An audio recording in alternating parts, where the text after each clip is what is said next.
Oh, that's it. He's back. He's yeah. back. Okay, He's all right, back. The internet missed you, by the way. Yeah, you were very missed. Know that. We love you, man. Oh, yeah. MDC, look, dog. Hold up. Right at the gate. Heavenly Father, You know that. thank you. Oh, by the way, while you open that, look, 101, Maduro signed it. Maduro, 2nd of April, Venezuela forever. 6ix9ine, 101 Tough. edition. Right. Yeah, look. Yes. No, you got to bring you back. Sheesh. God, Sheesh. that shit is hard. Hold on, put it on the Yeah. floor. Right? This What's that? federal Is that? floor. There's a federal floor right here. How you take it up? Hold Oh my God. Pull that hair back. That hair back. God, just put it on top of it. Oh, put the pendant on. How Yeah, you, yeah. oh. Nah, That shit hard. You see? This shit is gas. I ain't gonna lie. Nah, bro.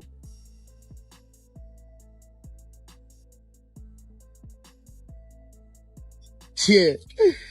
That boy looking like 6ix9ine. What that shit look like, Yeah, huh? that boy look like Then I tell niggas, yeah. y'all got 90 days till I'm back. Y'all got all the time for that day, nigga. What the fuck are you talking about? On April 3rd, 2026, Tekashi 6ix9ine walked out of jail, went straight back online, showed off a custom chain reportedly worth over $2 million, and nothing happened. No confrontation, no retaliation, no consequences like people had been predicting for years.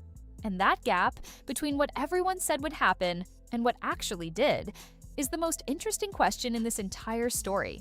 Because the answer isn't simple, and it isn't one thing. It's a combination of who he is psychologically, how the system around him actually operates, and why those two things together create a situation that doesn't follow the rules people keep expecting it to follow. Start with the mindset, because that's the part most people skip over. The way Tekashi 6ix9ine handles his situation is fundamentally different from how most people in similar positions behave. The expected move after everything he went through, the testimony, the cooperation, the labels that followed, would be to go quiet, stay low, avoid attention, let the noise die down and hope people eventually move on. He did the opposite. He went louder. Every label people threw at him, he absorbed and used. Every insult became content. Every accusation became engagement. He already accepted how people see him, and because he did that, the usual tools society uses to pressure people, shame, reputation damage, social isolation, don't work on him the same way they work on everyone else. He's explained his own thinking before. From his perspective, the people he testified against had already crossed him first. That framing doesn't have to be convincing to anyone else to be real to him. And because it's real to him, he doesn't carry regret the way people expect him to. He moves like someone who made a decision and stands on it, not like someone running from the consequences of one. That removes the fear that usually controls people in his position. And when someone doesn't fear the thing most people use to keep them in line, they become genuinely unpredictable. There's no leverage over them that works the normal way. That's the psychological layer. The external layer is where the story started. Tekashi 6ix9ine came out of Brooklyn in 2017 with no industry infrastructure, no big cosign, and no obvious path. What he had was an instinct for attention. A photo with rainbow hair and face tattoos hit the internet and people couldn't stop looking. Some laughing, some criticizing, all of them watching. He understood what that meant, and he built on it immediately. Gummo dropped, and the momentum shifted from internet curiosity to actual commercial power. The track broke into the Billboard Hot 100. His debut project charted. The timeline was genuinely unusual, from working regular jobs to charting within months. And it wasn't just the music, it was the strategy. He understood that controversy drives clicks, that reactions are content, and that keeping people watching was more valuable than keeping people comfortable. But there was something else happening that gave the image more weight than internet strategy alone could provide. Around the time his career was accelerating, he became connected to the 9 Trey Bloods. This wasn't surface level. Members appeared in his music videos. They were present around him publicly. The arrangement, as it later came out in court, was functional on both sides. He provided money, they provided presence. Street credibility in exchange for financial support. For a period, it benefited both sides. His persona felt real because it had real backing. He looked untouchable because people around him were genuinely connected to the streets.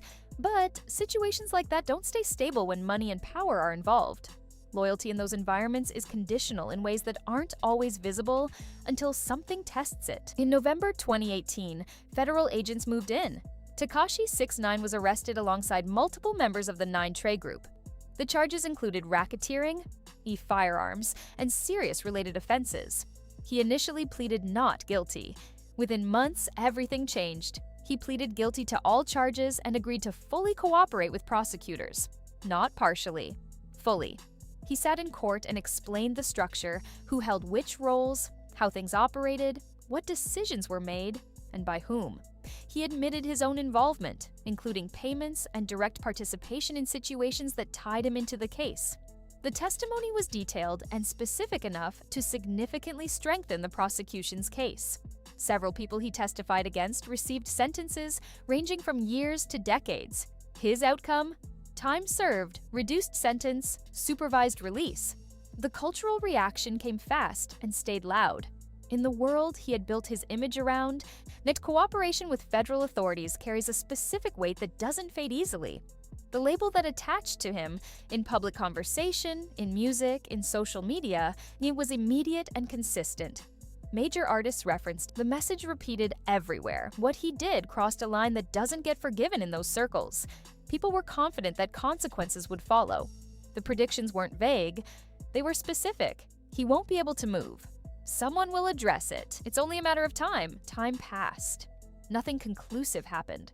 There were real incidents. In 2023, he was attacked inside a gym in Florida. Multiple people jumped him, injuries were documented, and the footage spread widely. It was the closest thing to what people had been predicting. Attackers were arrested, he recovered, and within a short period, he was back online and visible, like the incident was a chapter that closed rather than one that opened something longer. In 2025, a confrontation at a mall, someone calling him out face-to-face in public, escalated into a situation that brought more legal attention. Again, real conflict. Again, it stopped at a certain point rather than continuing to escalate. That pattern, incidents that feel significant but don't develop into something that removes him from the picture, is what people can't reconcile with their expectations. And the explanation for why that pattern exists sits in a place most people don't want to look directly at. The rules people talk about, the consequences that are supposed to follow certain actions, are not applied equally. They never have been. And Tekashi 6ix9ine is one of the clearest examples of what that actually looks like in practice. He is a walking revenue source. Every move he makes generates views, clicks, reactions, and conversation. That attention translates into money for platforms, for media outlets, for anyone associated with him. That economic reality changes how people around him make decisions.